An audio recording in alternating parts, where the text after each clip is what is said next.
Hello, everyone. I'm so happy to be, given an opportunity to present here. Like Elena said, I think it's really cool that we all come together during this period in many different time zones, and we can all sort of share and learn. And hopefully, what I bring today will, make a difference, or at least ignite your curiosity on some of the new features in Unity. So I'm just going to share my screen to start the presentation because today I'm going to talk about animation rigging, because that's one of the most exciting features that I think that are in Unity, but is always improving. And I want to talk a little bit more about it in this presentation. So I'm just going to pull up that presentation. And thank you so much, Elena, for being here and helping me host this. I really appreciate it. And with that, welcome to another edition of Unite Now, Unity's Global Meetup. Thanks for being our speaker, Andre. Let's get going. Awesome. Just going to share my screen here. Screen number 1. Okay.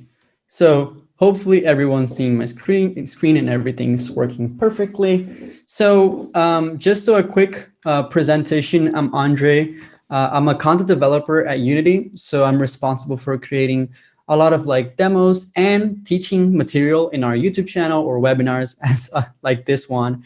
And I also have in my free time a YouTube channel called Mix and Jam, where I also use Unity for game development experimentations. Of course, if you want to follow me or see anything, you can see the socials that I just put there in the screen. And what I want to achieve today in this presentation basically is talk a little bit about what is animation rigging, what is the package, what is it used for, how to set it up, give you some examples. And of course, at the end of it, you can give me feedback and ask me any questions, because we're here for this, right? We're here to listen to what you have to say or any questions that come up with. But I think that one very interesting switch that we need to start thinking about animation rigging is not to wonder exactly what is animation rigging, but why would you use it? Why would you use animation rigging? And the only reason why I like animation rigging too much to this day is because when I finally understood it, because before it just sounded like, okay, something to modify your skeleton and runtime. But once you understand why, that's pretty cool. And I want to just, before we actually go into Unity, I want to give you some, really quick examples of how you could basically create that switch and see why it works. So take this animation right here, right? This is an animation that was made by a animator, right? It's a keyframed animation, something that you are used to working with any game workflow. And say you want to take this animation and you want to take, for example, the bone in the character's head, right? And you want to basically create a constraint that will allow you to, in runtime, procedurally make your character look to a point into the world. This is the simplest case that you can think of for animation rigging. Is you're taking an animation that already exists and you're basically doing and adding new motion, procedural motion, by taking one of those skeletons, which is I see my thing is, the chat is popping here. Let me just make sure that the chat is always open. I don't see it, but that's fine. You're taking that one skeleton and you're basically now adding to the existing walking animation. Now, this is a simple example of what animation rigging can do. I'll just give you another example. So right here, we have the same character doing this also idle animation, just a little bit more breathy. And as you can see, we have 4 red dots, which in this setup that I've made using animation rigging are 4 IK constraints that will basically allow me to move the character's hand to make something like this. I can activate that rig and make the character pose. So I'm basically reutilizing the same idle animation as I had before to pose my character to sort of do something like maybe adding a card. And since it's a component in Unity, we can access those points that we're using to modify the rig or the skeleton as you wish, to basically create procedural motion. So in this case, we had one character, one idle animation, and we put this character inside the card, and we're using animation rigging to basically set the position of both hands and both legs to fit inside the card, and even to move. In this case, I'm moving using the axis. And another example that is a bit more out there is if you have a character that is made in modular pieces, for example, you can also use animation rigging to dampen those transforms in that skeleton to do something like, let's just wait for the GIF to refresh. And then you can see you have this procedural animation to make it seem like this character, this boss enemy, is sort of this warm creature on space. But those are just quick examples of why would you use animation rigging. And basically the idea is that you want to reduce the amount of animations that you need to ask for your animator or to do yourself, but you want to basically have the ability to add some existing ones. So if I go back into the first one, the first example, you can see that this is an example that you could easily find in any RPG game where maybe NPCs, they're having an idle animation, but you want them to look directly at you, right? And of course, the second one is a clear example of something you would use in a carding game. And then the third one, of course, you're creating worms or whatever it is. And I'll show another example of this specific rigging later on. So here's an overview of how the animation rigging works. So basically, you start with a character that you probably made in an outside software, and you have the character, you have the skeleton, and some animations. You either done it or you've either downloaded it. And basically, you're going to add all the components necessary from the animation rigging, which in this case is the rig builder and the rigs. And then inside those rigs is where you add the rig constraints. And as you can see here in this third image is where you can see some examples of some constraints that you already have when you download the package. And once you have all of that, you can start creating that procedural motion at runtime. Now, I'll just give you an example using the ninja character. So this is a simple use case of the two-bone IK constraint.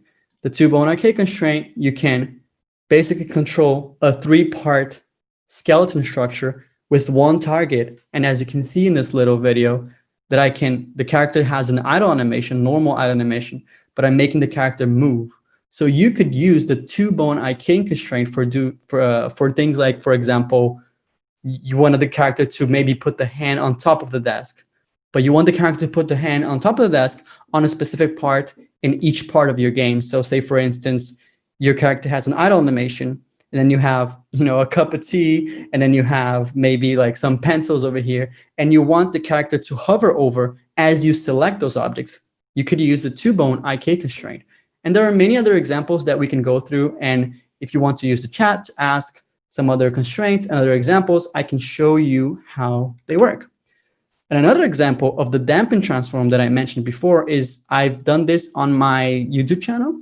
I've used the dampen transform and some IK constraints to build the motion of this ghost. This ghost originally didn't have any animations, but while making this video, I decided to use animation rigging to make the wobbly motion of the ghost and also the hand movement, the way how the head would aim to places. So there are many use cases in a real world scenario. I also made this little demo that is available for download. If you go into our YouTube, you can see a video I've done in animation rigging overview, and you can download this project, which again, I've used a idle animation of this ninja character and used all the constraints I had available to basically create procedural animation for a guitar and a karting race. Again, apparently I really do love kart games or racing kart games. So this is a setup. Now in Unity 2020.1, this is much easier. So I'd rather not spend a lot of time here and just go straight into the editor. But this is what you need to know to do the basic setup for the animation rigging. You need a rig builder. You can use a bone render to facilitate your, how do you say this? The visualization. So you can see here, this little green skeleton-like pieces is the bone render. Then you need something that holds the rigs. So that's the rig parent, and then the child constraints. This might sound super confusing right now, but I can explain this because now we can go to the editor. And now I can also make sure that I'm reading the chat from the thing. I'm not sure where the chat is opening up. So Elena, if anything hops up that is, in the middle, that's fine. Because I don't think I can open it right now. No worries. So Megan's just asking where can they download the link to the project. And I believe it is actually in the description of the animation rigging video on Unity's channel. But while you're in the editor, I'll try to find it and link it in chat. So give me a second. Perfect. That's great. Perfect. But yeah, like Elena mentioned, that project with the Ninja, you can download it there. This one I haven't added to any download because it's just a quick showcase. But of course, if people want to, I can just create a link afterwards. But anyways, I have this set up right here. And usually when working with characters, you have, say, for instance, I named this character actually character. And usually the way people export modules is by separating what we call the actual rendering part, which is the actual model, and the armature. And this could be called armature, could be called skeleton. And this is made out of many pieces that separate the character's bone. So if you take the left leg, you can see I can move the leg here, right? And that's the basic setup: character, model, and skeleton. So remember that optional step that we mentioned of rendering those bones, because when rendering those bones, our lives will be made much more easier if we just can see those, right? Basically like any other software, 3D software, where you can see the skeleton structure and click on those and maybe rotate those and modify those. In Unity 2020.1, this is actually made much easier because now when selecting the character, you can basically go into the top bar here. You can see the animation rigging tool, and then you can press here in bone render setup. And this will automatically take all your transforms that are inside this armature game object, as you can see here, and it will basically fill this list here of transforms with all the connections of the character's body structure. And you can see here, I can change the bone size, can change the color. I always like to change it white in this character specifically because character is red and it's easier to see. And then, yeah, but why is bone render important? Since it's optional, the only reason why this is great is because you can click on the bones as you wish. So you can see here, I can hover over a bone here and select the thing. And it automatically selects the structure that I can now rotate if I want. But that's the bone render setup. And that was, pretty easy, because of the setup, because of the automatic bone render setup, that's made it super easy. And then in this object, which is another thing that is really important, the root game object, which in this case is called character. When we are adding our rig setup, it is very important that we add the rig setup in the same game object as the animator of the character is. So in this case, it would be this, right? Because you have the parent game object and then you have the animator component right here. So in 2020.1, this was also made easy by just going again into the animation rigging toolbar and doing rig setup. Now, I'll go and I try to explain what this does. And it might sound a little bit complicated, but you will understand it. And this will be quite easy after you get it. So now we added a component of rig builder. And the rig builder is basically the component that will hold all the layers of rigs that we have. So all the setups that we have for rigs. And this action created automatically a new game object as a child of our character called rig1. Has already put like the setup has already made the rig1 a layer here. And in the rig1 object, it added a component of the type rig. And the only variable that we have here is the weight. And you'll understand this. Don't worry. It seems complicated, but you'll get it.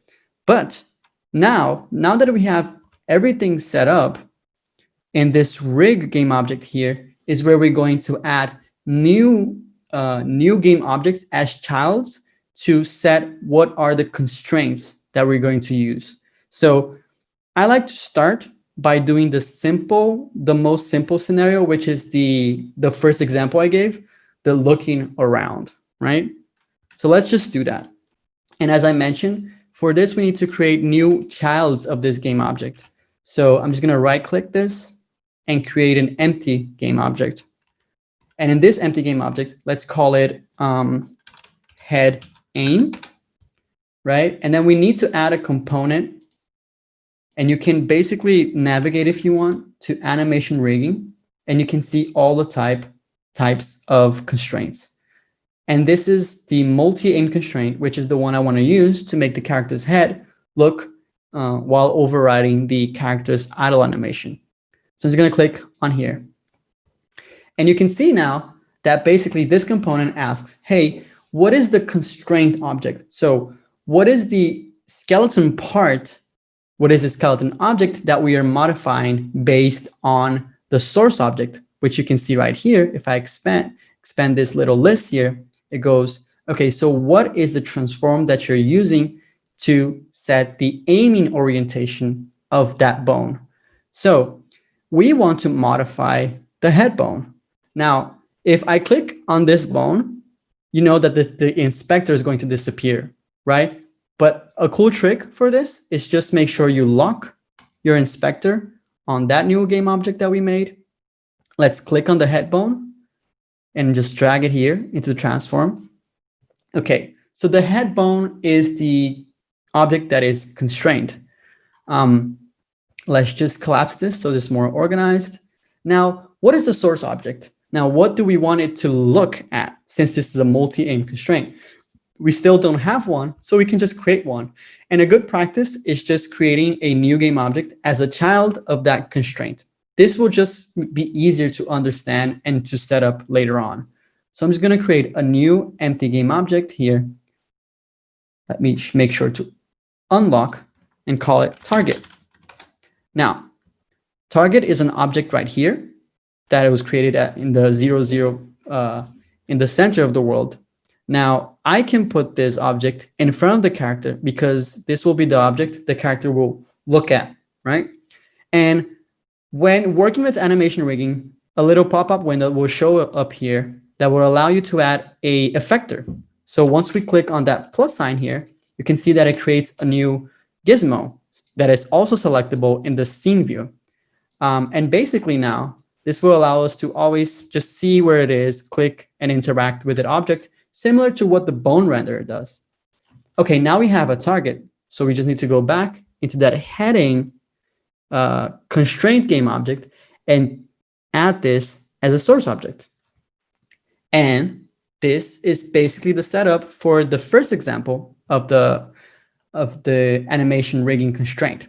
So we can preview this in the animation window. So if we play our animation here, you can see that the head is already looking a little bit different.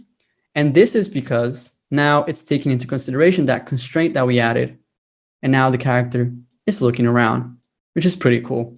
And again, since this is in Unity, you can take this target, you can code, you can add some sort of behavior to say, okay, this target is going to look at the same position or is going to be positioned in the same spot as an NPC, is going to be spot in your right side, your left side. You can do whatever you want.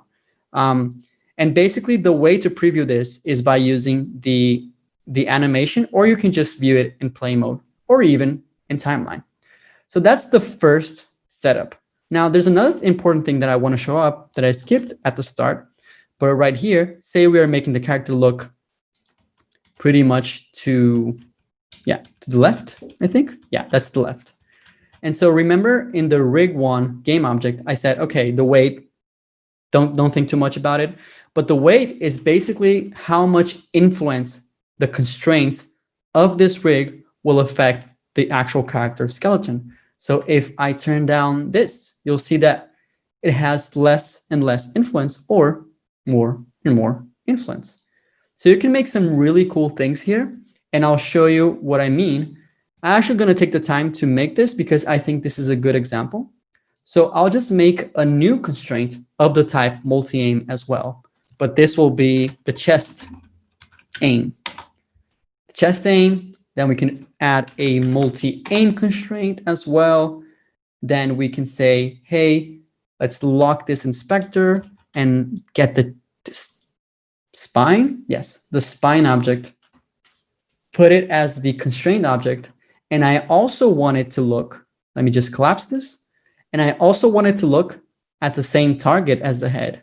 So just go ahead and look at that. But here's the catch. Since this is the chest movement that will also aim towards the same position, I want it to have less influence. Then you create this more natural movement instead of just this, head moving around. You can also make the chest move around a little bit. So in every constraint, you also have the weight. You don't need to set the weight of the entire rig down. You can also set the weight of individual constraints down. So I'll just do like 0.7. Sorry, 0.7. No, this is 0.1. And now, oops, sorry about that. Let's just go to the character, play the animation. And now let's just increase the, whoop. Okay, maybe it's not working because I'm setting the same target, constraint object, spine to Z. Probably. Let's just try that again. Oh, there you go. It worked. Now it's like, it has a big weight to it. You see? Now it's working because the chest is aiming and the head is also trying to aim. But this is good because then I can go through another concept that is very important in animation rigging. And I'm going to zoom in the hierarchy so you understand. The animation rigging component is going to take the order in which things are placed in the hierarchy to set the override. So basically what is happening here is the head aim is happening first, right? And then the chest aim is happening. So if we simply switch this around, this will basically mean that the chest will aim first and then the head, which makes more sense in this context and hopefully is going to look a little bit better. So yeah, there you go. So I'm just going to play this animation. The chest weight is set to 1. I can set that to a little bit less, like 0.447. And you can see here, that's a little bit more natural. You can see because it has a little bit of chest movement, but it has less influence. So let's do even less. And so sometimes it's very subtle. So I'm just going to zoom in so that everyone can see it. Very subtle, but you can definitely see that. And it feels a little bit more natural. And this is just by using one single target. And again, this is a game object in Unity, and you can move this target as much as you want. And it's funny because someone mentioned in the comments that they want to use it to also use with physics. So there's endless possibilities of what you can do with just a simple target game objects to maybe you want to use physics on them. That's definitely something that anyone can experiment with. And that's super cool. Anyways, that was kind of fast. I know. Just going to make sure that the chest, oh, it's in preview mode. Just going to make sure that the chest here is like a very small weight. There you go. And then when I preview, it's not so bad. Okay, perfect. Now you can see that this entire rig now has 2 multi-aim constraints. Now I want to add a new one, which is the one I use the most, which is the 2-bone IK constraint. And for any of you that already have looked up what IK means, inverse kinematics, it basically helps you to have a 3-bone structure and control it in a way that makes sense by using one target. So you can move an entire arm just by moving this one target. So let's do this with our character here, which you can also download for free on the asset store. This is the JAML character on the asset store. So let's create a new constraint and let's call this right hand IK. Add a type of component, which you can also find in the animation rigging here. And you do 2 bone IK constraint. I hope my screen is not too small. I can also zoom in. If you could zoom in, that's great. Thanks, Andre. Yeah, no worries. Thank you, Elena. 2 bone IK constraint. There you go. Now, this setup of the 2 bone IK constraint was made easier in 2020.1. And this is actually something I'm very excited about because you usually just manually set this up. But I'm just going to open everything that we have here. So nothing is filled in, right? And we want to add the bone structure of the right hand of the character to basically make our constraint work. So one thing I can do here is I'm going to lock my inspector so that when I click on the hand, nothing changes. There you go. And then I can drag the right hand as the tip of my 2 bone IK constraint. Why? Because we want the basically upper arm, forearm, hand, right? But right now, I'm just going to drag the right hand. And there's a really cool thing. I'm just going to collapse everything so it looks organized. And this 3 little dots here in the settings of the component, I can press this. And now we have a neat feature called auto setup from tip. So what this means is I can just at the tip, which is in this case, it's just the hand. And then I can press the little button and many things happen here. So it automatically sets up the arm, the forearm, and the hand. And it also creates 2 new empty game objects as a target and as a hint. Now, the hint, think about this, and I'll have to do this on camera. Hopefully my camera is showing up all right and everything's good. This is going to be a little bit awkward, but the hint in a 2 bone IK constraint is basically the direction of your elbow, right? How basically the triangle of your hand is going to look at. So this hint game object will indicate which orientation of the hand that's going to be, of the arm, sorry.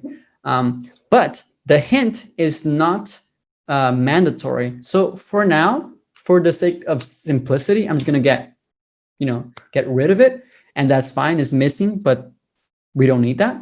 And now we have a target. And again, this target was created at 000. So if this were to be here, this would basically make the character hand just go like really down, and we don't want this. And this is where another cool and neat trick of the animation rigging comes up to place, which is if I click at the same time in this target game object, as you can see here, it's selected, and then click in the hand skeleton object, I can, now that I have both selected, I can go into the animation rigging toolbar on top and press on align transform. And what this basically does is it creates, it aligns the transform from that target exactly into the same position and rotation as the bone structure was. So now our target game object for our right hand IK is placed in the same place of the T pose of the character. And then again, I'm going to add a little effector to it. And in this case, I like to use the sphere effector just so we can see it a little bit better. And now we have everything set up. So hopefully it's going to work. Yep. Now I can play my idle animation, and this is overriding the whole animation. So I can move this around and even rotate the hand if, sorry. Is it not letting me rotate? Huh. Maybe because that effector is too big? Yeah, there you go. So you can basically like position your hand and say, make the character for some reason do this. And the cool thing is, again, since let me just collapse this so it's organized. Since the 2 bone IK constraint also has a weight property to it, you can set the amount of influence this has. So sometimes you want the character to have that sort of like hand positioning or rotation, but you don't want it to be too strong so it doesn't look too stiff and awkward. So, but it still works. It just doesn't have as much as influence as if it was set to 1. So this is a basic IK constraint setup. And the one important thing to remember is that this was the preview of the animation. So once I'm out of preview, I'll just set back to the place. So for instance, if you find an ideal place where you want your hand to be, say for instance, I find this little position here, and you want to keep this, just make sure to get the target here, and then you just copy the component of the transform. If you didn't know that, that's a cool tip. You can just copy the component. Let's go out of preview and then paste component values. Then that target is in the same place. And once we hit preview, the hand will snap exactly at where we wanted it to. And then do. There you go. And what is cool about animation rigging as well is that this is the idle animation. But what if I change it to the walking animation? There you go. And this is a great example of the stiffness I was talking about. Since this 2-bone IK constraint is set to 1, the hand and the arm as a whole is going to try as much as possible to just stay in place. And sometimes it will look weird and stiff. Of course, this character is a robot, kind of makes sense. But you can also reduce that influence a little bit. And then it brings more of that natural motion from the original animation, which looks great, right? Which is amazing. So you can change this again, right, left. What if we do it in a running animation? Again, super stiff, but we can change this a little bit. Well, yeah, this looks great. It's so funny. He's running like holding something or anything. And so now I've showed you basically 2 constraint types. The multi-aim, which by the way, the name is multi because you can add more than one source object for them to look at the average. And the 2-bone IK, right? And so I have shared recently an example, which I want to show here, which is this character, which is the same setup. Now, as you can see, I've set some different kind of setups here. So in a sum up, these are 4 additional IK constraints to the existing character I had. And I'm just going to preview to show you that I've used IK on this hand, and then the 2 legs. And I can just actually go ahead on the rig and show you how this works. It's basically getting a character that already has an idle animation and positioning the character the way I wanted because of how I set up my little targets, right? And if you've seen the example, this is an example that I've used to, hold on, let me just remember to lock the animation. This is easier for me. Yeah, to the card example I did. And the cool thing about the card example is because of some techniques that you can use, since this is Unity and all, let me just do local. I made it, whoops. I made it so that on play mode, if I change the rotation of this handle, the hands change as well. I'm using input. So let me just do something really quick here. There you go. Now, what is happening here is really interesting. This constraint I've added here, you can see a little circle effector, is rotating the body a little bit while the hand is shaking. It's kind of that concept that I mentioned before of making things look not too stiff. So this is a rotation constraint that has like a 0.2 influence. So it doesn't have that much influence. The hands, of course, are trying to follow the wheel as much as possible. And there's a little, because there's another circle here, there's like 0.05 of influence of the hips. So you can see the knees rotating a little bit, right? And the cool thing about the card example specifically is that since the hands are attached to the wheel in the specific script I made, like you can literally change the position, right, of the wheel, of the handle, sorry, and then the character will follow that the same thing for this constraint I did here for the object as a whole. Since the IK constraints are trying their best to keep the hands at a specific position and the legs at a specific position, you can have different sized characters or anything you want really to do that. And Andre, we have a question actually, and the ahead. question is the weight set for all clips, or can you have different weights per clip animations? You can have, yeah, you can. That's a great question. You can have different weights for animation. Right now, we didn't create any animation, but say, for instance, that you wanted to create a new motion that takes that into consideration, you can just start recording the animation. I'll show you right here because I can do that in this big animation. Let's record, let's say, for instance, get this rig 1 and then put it to point 0.8. And now in that animation clip specifically, I'll try to zoom in here as best as I can. You can animate that. You can animate that weight property using the animator. So anything is possible, really. And this was a really good question because it's a great scenario of having a rig setup where maybe you want your character to look to a position, but maybe if they're running, you don't want that to be too intense. Otherwise, that would be unrealistic. So in this case, you can set it up as a keyframe. And you can also animate it if you fancy to go to 0 to 1 at any time you want. And that's just great. That was a great question, actually. But yeah, and then the other thing I was going to mention is, let me see if I can properly do this and hope that this actually works. I want to, yep, there you go. Hold on. Yeah, I want to change the idle animation to something like,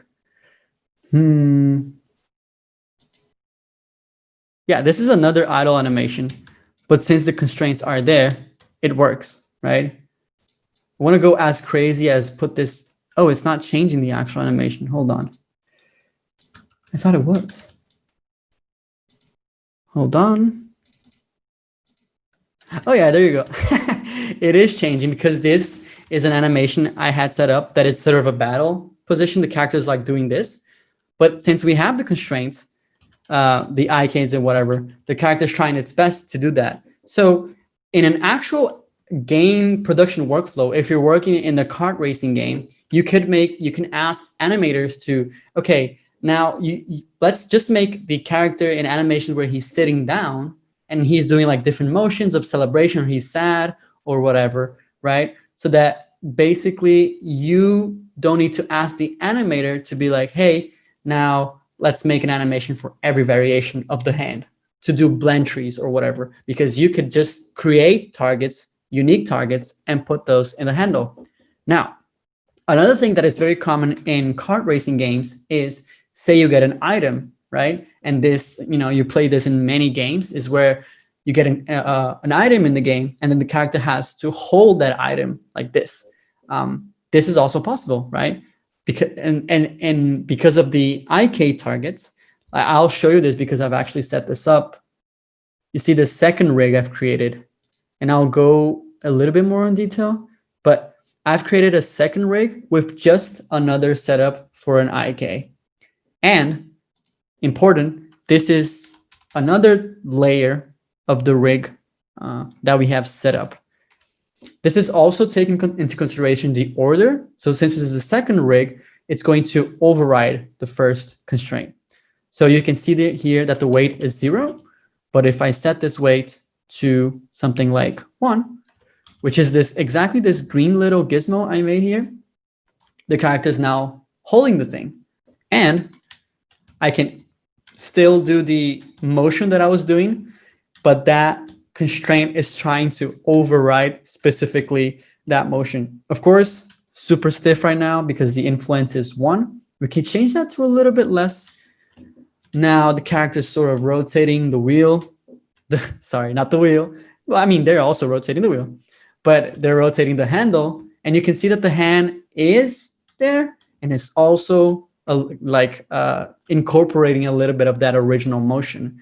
So there are many use cases for this. Of course, I made this look more natural by also making the wheel turn around, and the possibilities are really endless.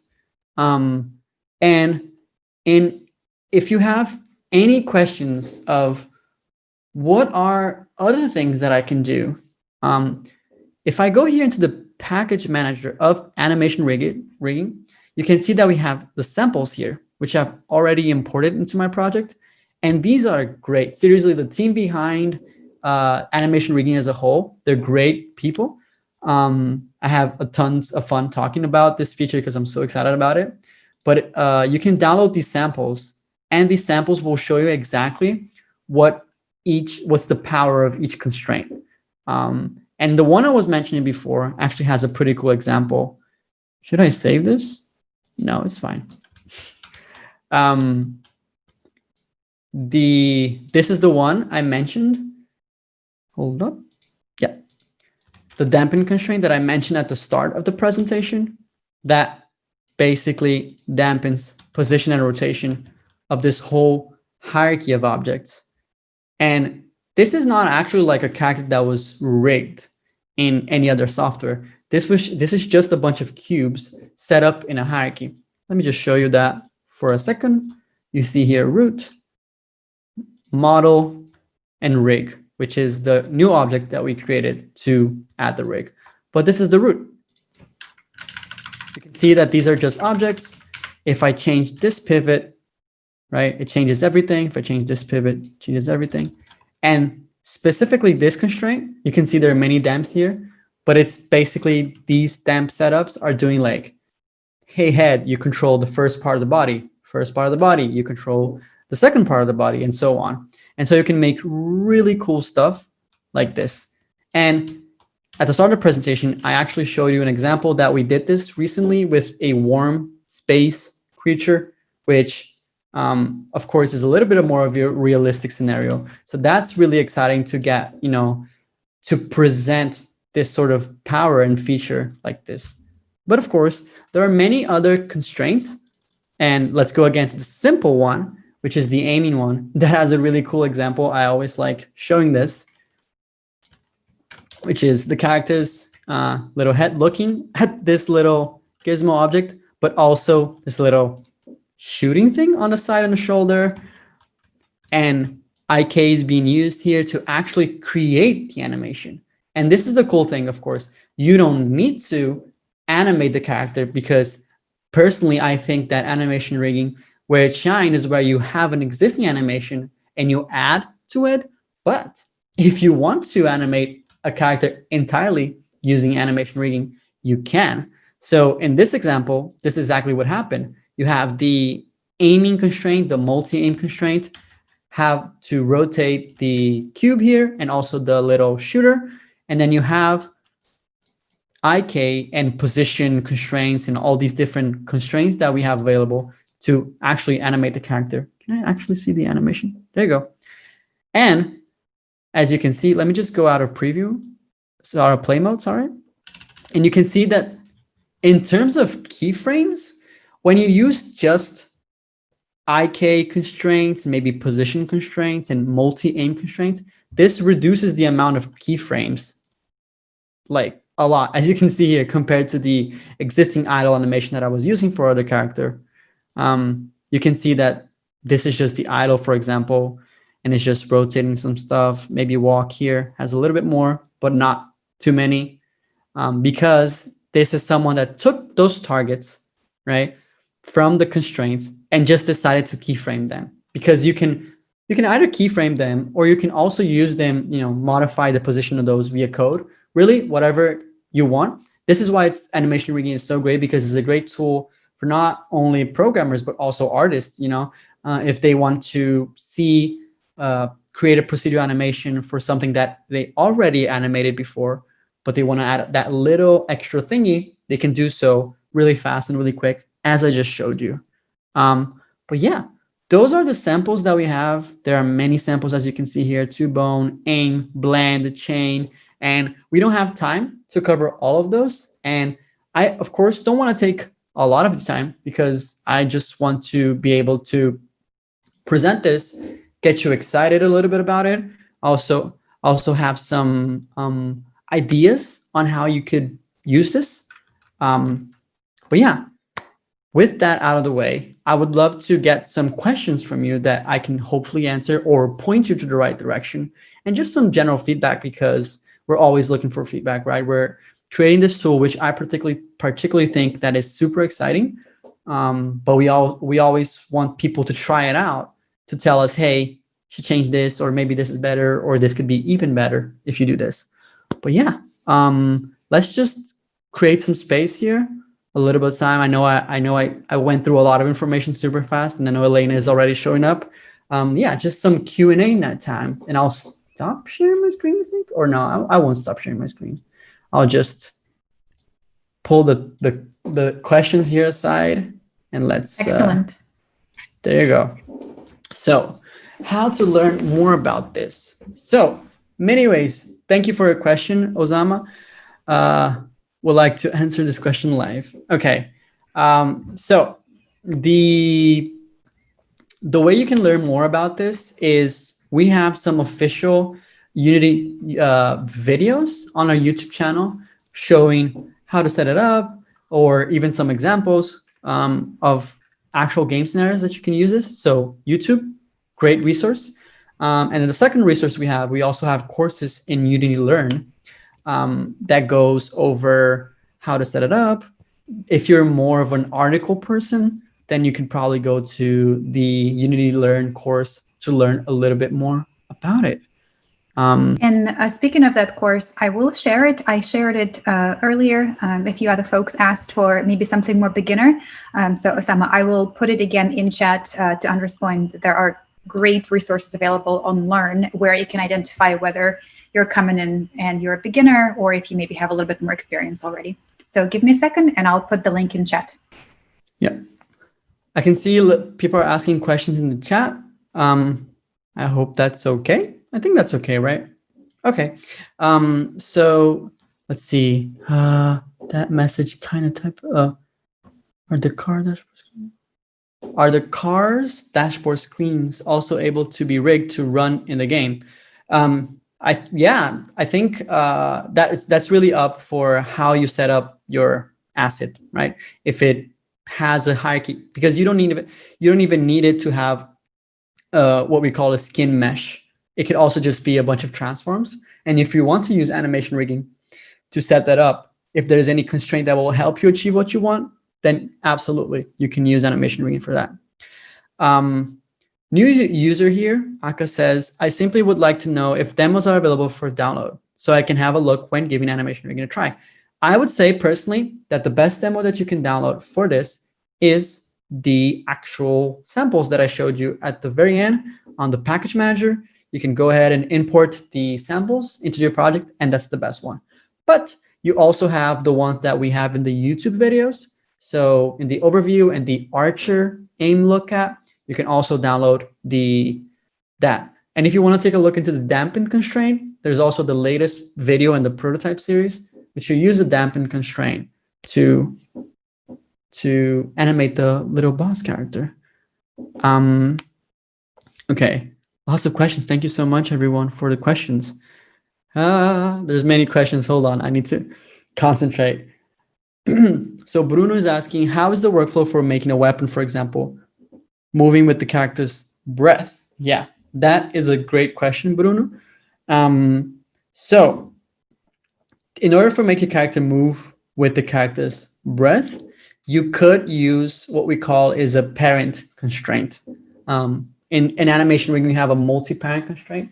So I imagine if your character is breathing somehow up and down, maybe with the motion of the spine here, you could make your weapon inherit that movement while it's an idle, I think, is where you want more. Or even here, right? You can attach, you can constrain that bone and even the two hands to sort of be parented to some object in the scene in your character.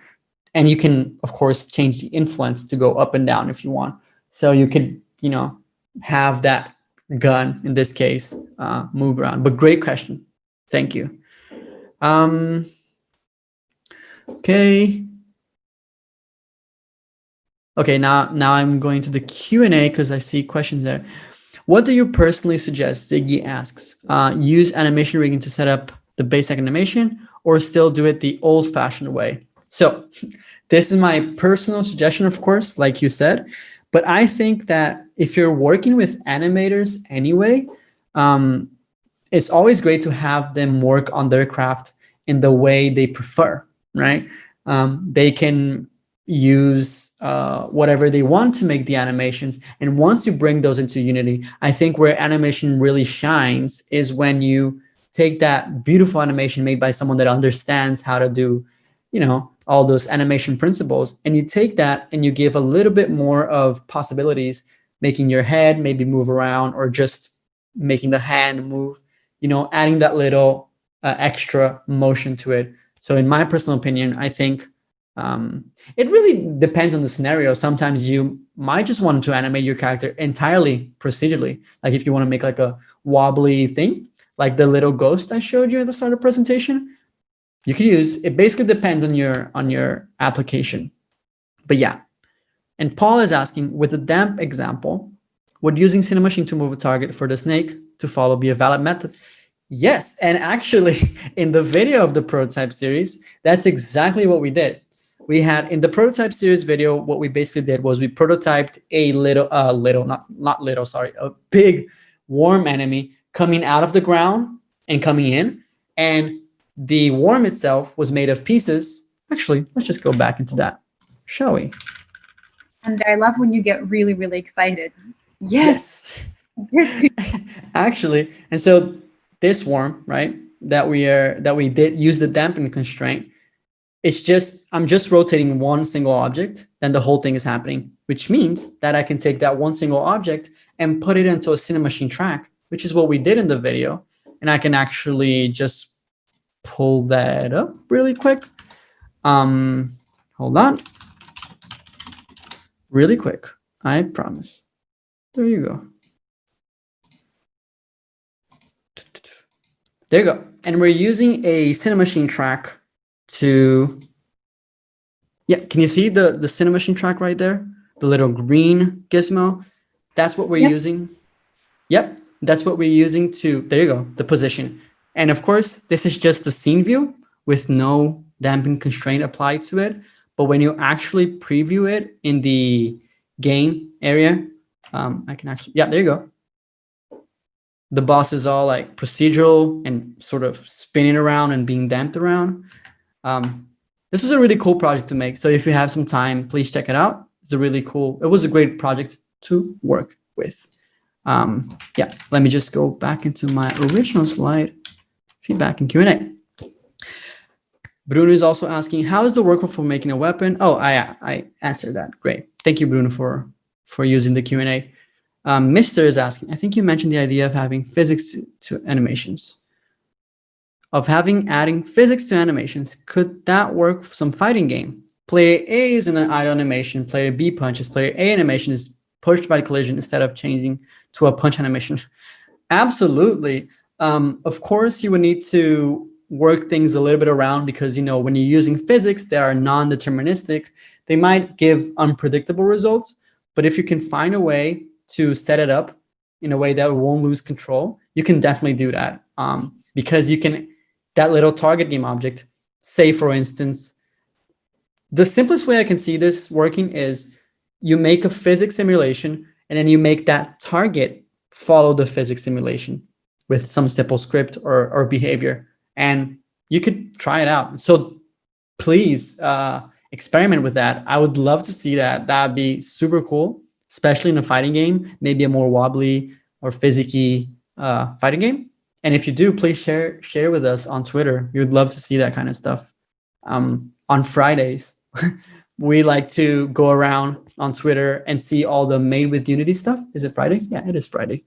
And if you do experiment, please post it on Twitter. I would love to see it and, learn from you all. Bruno Rodriguez asks, can animation rigging already be used in production? So the package currently is in preview. It is a very stable package, but I know that in 2020.2, the package is coming out of preview and being production ready. So the answer for that is for the actual production, I would wait for 2020.2. But if you're willing to give it a try, to put it out, I've used it a ton. I've actually did another user meetup with Elena 1 year ago, and I've been using it so long, like this feature so long, that everything works fine. There's like some fine-tune adjustments, like I just show you, like automatic setups to make everything a little bit better. But again, 2010.2, sorry, did I set .1? I meant .2. That's the official production readiness, and right now you can just try it out if you want. I think it's super stable. Go ahead, Elena. Andre, I saw that Oren is asking, and you did say 2020.2, so no. Okay. No there. Oren is asking, are you saying people should wait until 2020.2 because are there going to be API changes, or is it just because there are bug fixes that will be more sort of quality of life?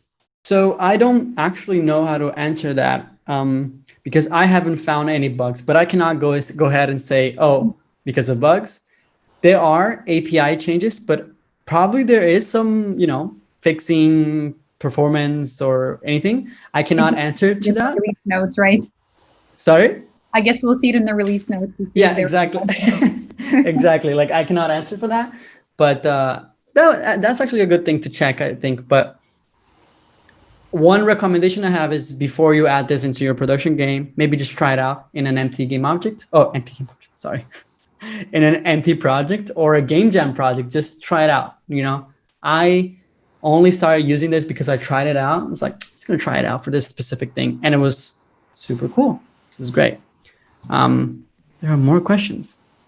Any thoughts from Christopher? Any thoughts on integrating into large multiplayer worlds any NPCs or scene elements that students made with other tools, such as Blender or Godot, into larger multiplayer? Wait, let me see if I understand the question. Any thoughts on integrating into large multiplayer worlds any NPCs or scene elements that student made with other tools such as Blender or Godot?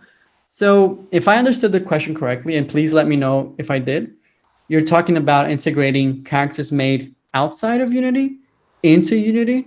That's totally doable if that's what I understood.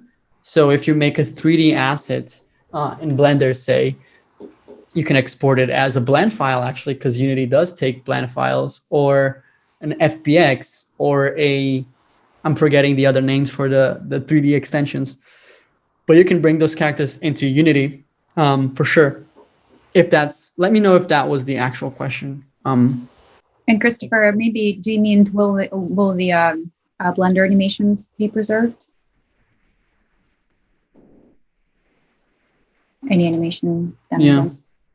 Hold on, let me just make sure that everything. So someone said in the chat, actually, I guess this will also work with 2D rig. Actually, for a 2D rig, we have a separate tool, a separate package, which is called 2DIK. And we use that in the Lost Script demo. And so that's a little bit more performant and made for 2D things specifically. So if you're interested on doing that kind of stuff for 2D, definitely check that out. But since Unity is like a 3D engine, you could also sort of do things using animation rigging if you want. But just so you know, we have also specific tooling for 2D to make that more performant and more based on what we have in 2D. So Christopher, example, any special difficulty, any adding this? Yes. No specific difficulty. Just making sure that, your character in Blender or any other 3D software is well done is, I don't know, depends on your intention, but low poly, high poly, just make the character. You can use the same workflow as you see in every learning resource, and then you can bring in Unity really fast. You can use the blend file itself or the other export methods, FBX, OBJ, that kind of thing. Messy types again. No worries. Thank you, Christopher. Thank you for that question. That was a good question. It's always important to remember that you can always import these objects into Unity. All right. And there you go. One perhaps more. we can take one more question and then wrap up. We would love to continue hearing from you, though. If you all continue to have questions about the talk today, please do reach out to us on social media. We'd love to hear from you. There are also dedicated forums, to each of the tools too. So, please feel free to utilize them too. Some of the forums are particularly active. So let me actually link you to the one for animation rigging, so we can carry on the conversation there past this event. But I saw a question pop up from Bruno as well. If you want to take. Yeah, I can take that. And if that's the last one, that's great, because that was a great closing question. Thank you again, Bruno, for asking multiple questions. Really important for us. So, how could I bake the animation rigging to optimize performance? I'm so glad that you actually asked this, because Dave Hunt, which is one of the persons involved in the creation and the just managing of this tooling, they are also working on something called transferring motion, is animation rigging freeform. And I am not diving too deep into that, but Dave has made a talk on GDC this year, which I believe is available for everyone to watch, which he goes a little bit more on that, which basically is what you asked. It's taking those procedural constraints that you made. So I think in the example that he gave, an amazing animator made this character, Gwen from The Heretic, just go over a rock, right? Go a little bit over, avoid the rock. And then what he gives an example in the video is he makes the rock a little bit different, or the rock has a different shape. And so he adds a little bit more of a movement to the chest to sort of avoid that. And then he bakes that using the transfer motion feature. So I can actually find this and attach this to the chat. Or do we have links, Elena, also when the thing is over? Can people see resources? Yes. So, and I'm sorry, guys, for the outside noise. Once the session is over, the video will be posted as part of the Unite Now page on the exact same page where you registered for the event. And we can actually update that page to link you to additional materials and places. So maybe, Andre, you and I can sync up after this, so we can update the page with, link to the project, the Ninja project that's on your GitHub, and Unity Learn links for beginner content, and any additional information that we think will be pertinent based on the discussion that we've had today. So I will link the page again, bookmark it, and come back in about a week or so. We'll update it with a number of tools and resources that you'll find useful. Yeah, awesome. That was a great question, Bruno, but that's basically what Dave Hunt and the team have been working on, is exactly what you're talking about. So that's great to know that, you kind of already thought about that, and that's there. So we will definitely link that in the description, or the information of the meetup. But yeah, basically we're going to wrap up now. I don't want to take much of your time, but thank you so much for, being here and taking that time to actually listen a little bit more about the word of the beautiful animation rigging feature. I am always posting animation rigging stuff because I'm so excited about it as a developer in general. So in Twitter, I'm posting the things I'm working on at Unity, and working on personal life as well with the development of these tools and features. So you can follow me on Twitter if you want. You can also check out my channel if you want, the Mixing Jam. I also use a lot of animation rigging there as well. So that's a good learning resource. And don't forget to just keep on checking the YouTube channel of Unity, the forums, like Elena said, blog posts. We're always posting everything that happens with animation rigging, the state of animation rigging, and of course, other features that are exciting at the moment. But yeah, with that out of the way, I'm going to stop sharing my screen so that I can see how we're looking. I think we're good. We're looking good, Elena, I think, hopefully. All right, cool. So thank you so much, everyone, for taking a little bit of your time. Again, I'm Andre, super happy to give a little bit of, of a talk. And yeah, hope this was useful. Thank you so much, Andre. And if you all have seen, I just linked to the event page for this Unite Now session. This is where we'll work with the team to put some of the resources that we've shared today. It's always tricky when things are in chat, but we'll make sure that they are on that page. And that's also where the video will be posted in the repository. So if you feel like coming back to it, have another look and checking out all the additional resources, it'll be there. Thank you again for all of your time. It was great to see people from so many countries. I think I've counted more than 10 countries here today in attendance. So thank you all so much for being with us. We hope that you're all well and safe, and we look forward to seeing you at another Unite Now session. See you all soon. Awesome. Thank you, everyone. Ciao, Bye. ciao.